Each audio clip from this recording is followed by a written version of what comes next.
Three, two, one.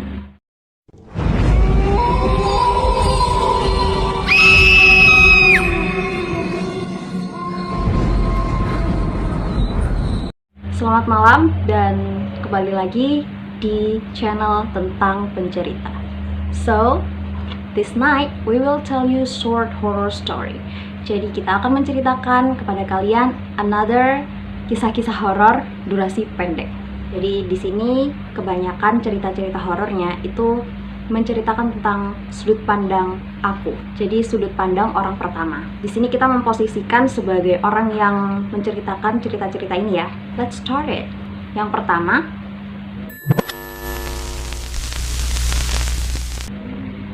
aku membaca berbagai cerita horor di majalah-majalah dan isinya mudah ditebak. Pada akhirnya, beberapa tokoh yang ada di cerita tersebut digambarkan mati mengenaskan karena dibunuh hantu oleh sang penulis. Oke, jadi di sini sang penulis itu menggambarkan bahwa si korban itu meninggal karena dibunuh oleh hantu. Aku hanya meringis dan bergumam di dalam hati. Seandainya kau tahu rasanya mati, tentu kau tidak akan pernah menulis seperti itu. Oke, jadi sudut pandang aku di sini seolah dia berkata bahwa dia itu pernah merasakan kematian. Karena dia di sini bilang, seandainya kau tahu rasanya mati, tentu kau tidak akan pernah menulis seperti itu. Cerita selanjutnya.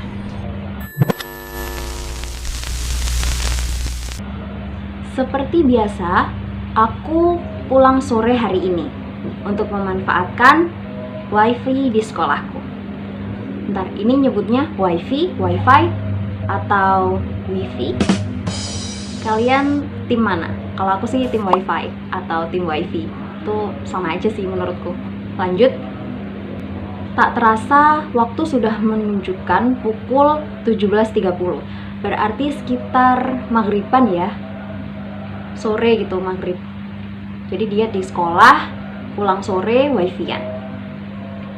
Aku berpamitan kepada murid yang duduk di belakang bangku.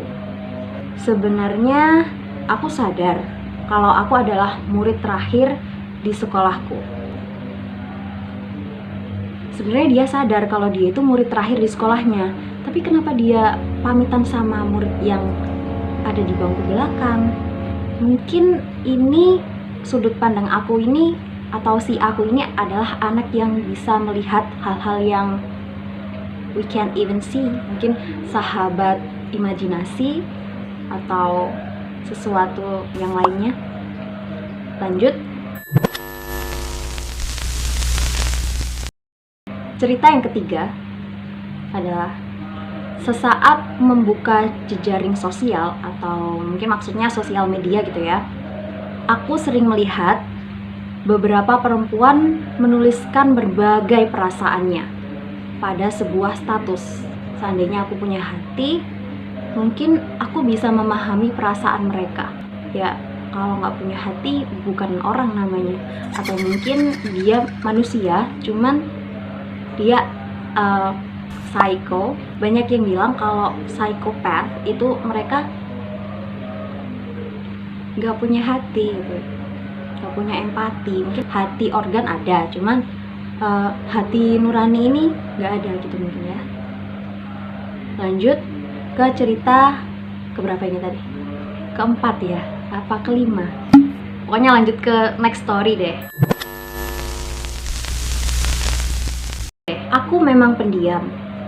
Dari sikap pendiamku, beberapa orang menganggapku aneh dan mereka berpikir kalau aku tidak memiliki banyak teman, padahal justru sebaliknya, aku punya banyak teman. Hanya saja mereka tak mampu melihatnya.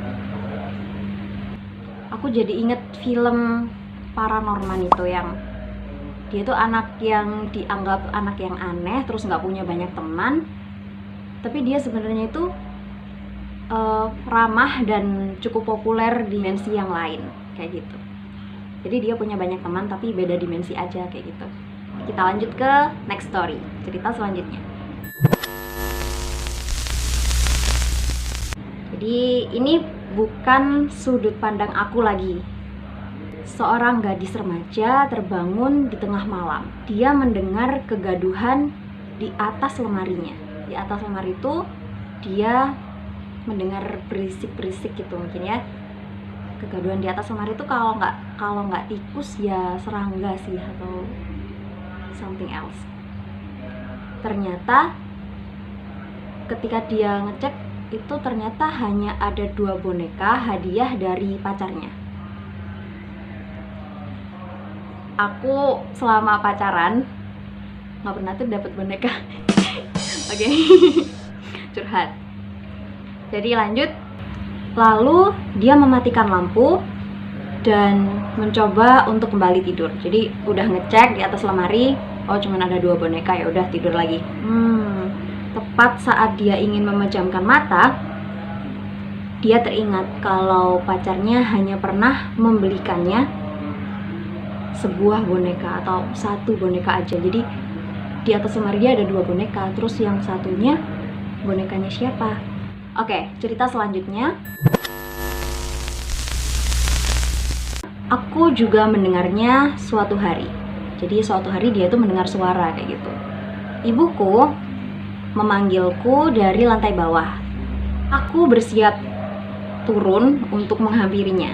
Sebelum aku menginjak anak tangga, seseorang menarikku dan ternyata seseorang itu adalah ibuku. Dan ibuku berkata, "Aku juga mendengarnya." Ini siapa sih yang manggil? Ngeri juga ya kalau misal ada 2 mama di satu rumah, padahal kita punyanya cuma 1 mama. Terus ini mama yang siapa? Mama yang mana? Kalian inget film Mama nggak? Itu film horor, sedih juga sih endingnya, tapi serem banget hantunya. Oke, rekomendasi sih film itu buat yang pecinta film horor seperti saya tapi takut kalau misal didatengin bener, amit jangan sampai. Oke. Udah selesai ceritanya, and thank you for watching.